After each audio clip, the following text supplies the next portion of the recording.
Segunda rodada do Campeonato Paulista e primeira vitória do São Paulo na competição. E no ano, o tricolor vence o São Bernardo por 1-0 com um gol de Luciano. Vou falar um pouquinho do futebol, mas também já vou dar o contexto político, que tem tomado as manchetes dos jornais, inclusive aqui do Lance, né? Tem sido assunto bastante frequente. Nessa sexta-feira tem a votação do Conselho Deliberativo em cima do impeachment de Júlio Casares, mas bora falar do futebol primeiro. O tricolor foi a campo em reencontro com a torcida no Morumbi, lembrando que não jogava aqui no estádio há 3 meses, né? Encerrou o ano com os jogos mandantes acontecendo lá na Vila Belmiro por conta do calendário de shows. Então, teve o reencontro com o Morumbi, teve o reencontro com a torcida, inclusive foi assunto de Hernan Crespo durante a coletiva de imprensa. Um sistema bem diferente também, né? Tanto falando nos nomes escalados para o jogo, como falando também do esquema tático adotado por Crespo. A gente sabe que o argentino, desde a sua primeira passagem pelo São Paulo, tem o hábito de trabalhar com os 3 zagueiros e no jogo dessa quinta-feira ele abriu mão. Ele foi com 4-3-3, que é uma coisa praticamente inédita, você quase não vê o Crespo trabalhando dessa forma. E ele disse que são testes que ele está fazendo. Ele tem jogadores que estão voltando de lesões muito sérias, né? Ele falou que foram 6 casos no elenco. O DM finalmente está esvaziando. Foi grande problema na última temporada, né? O time ainda não conta com o Luan, não conta com o André Silva, não conta com o Rian Francisco. O Enzo Dias também está se recuperando ainda. Então tem toda essa questão que ainda permeia um pouquinho o São Paulo, mas numa situação bem melhor. O retorno de Jonathan Calleri, por exemplo, foi uma notícia muito boa dessa quinta-feira, né? O argentino voltou a ser relacionado após 9 meses. Ano passado ele passou pela cirurgia na LCA, entrou no segundo tempo, foi bastante importante. Então, a gente viu um São Paulo muito diferente daquele São Paulo que a gente tinha visto contra o Mirassol na derrota por 3-0 do jogo de estreia, né? Um time que parecia estar mais presente, um time que era mais ofensivo, um time que estava pressionando mais. Mas o destaque mesmo foi no segundo tempo, né? O Crespo promoveu algumas mudanças, como a entrada do Calleri, mas principalmente a entrada do Luciano, que foi decisivo mais uma vez, garantiu não só o primeiro gol do ano, como a primeira vitória do São Paulo no ano.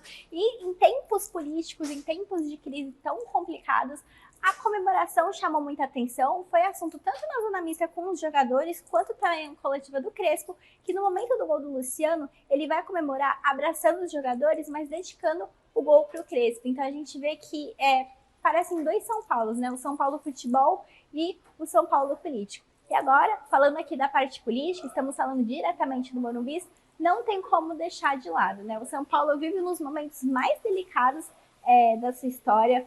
Nessa sexta-feira, dia 16 de janeiro, Júlio Casares passará pela votação do impeachment por parte do Conselho Deliberativo. A votação vai acontecer aqui no Morumbi, a reportagem do Lance também vai estar presente, e é a votação que vai definir se o Casares vai ser afastado ou não do seu cargo. Se 171 conselheiros votarem a favor da destituição do Casares, ele é afastado. A votação vai seguir para os sócios do clube por maioria mínima.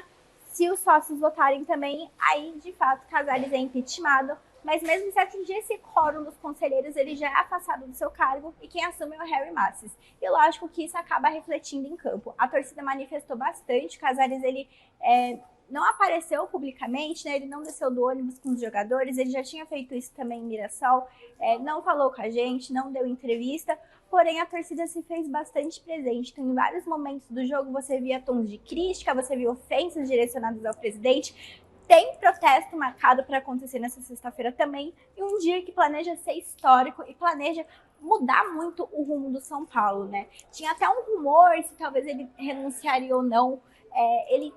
A gente fala, né, isso é uma apuração, que por parte dos aliados do Casares tem mesmo essa orientação para renunciar, mas o presidente quer se manter. Eu escutei falar que a renúncia não está descartada para amanhã, porém a tendência até o momento é que a votação do impeachment aconteça e vai mudar bastante coisa dentro do clube. Lembrando que 2026 é um ano eleitoral aqui no São Paulo, né? Já encerraria o mandato do Casares no final da temporada, então coisas que vão mexer com o rumo. Mas voltando a falar de futebol, o Crespo ele tem bastante essa postura de querer blindar o elenco, né? Blindar o elenco das questões políticas. Ele falou bastante durante a coletiva de imprensa sobre isso, que o São Paulo é um time muito grande para ficar focado nessa parte, que lógico que reflete, que influencia, que o torcedor responde, mas ele também quer olhar para o futebol. Lembrando que no domingo, clássico contra o Corinthians na Neoquímica Arena, às 4 horas da tarde, pela terceira rodada do Campeonato Paulista. Semana que vem, no próximo fim de semana, também tem clássico contra o Palmeiras lá na Barueri.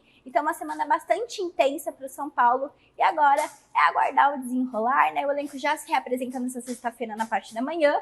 E durante a noite, votação de impeachment. Todas as informações vocês acompanham aqui no Lance. É só ficar de olho.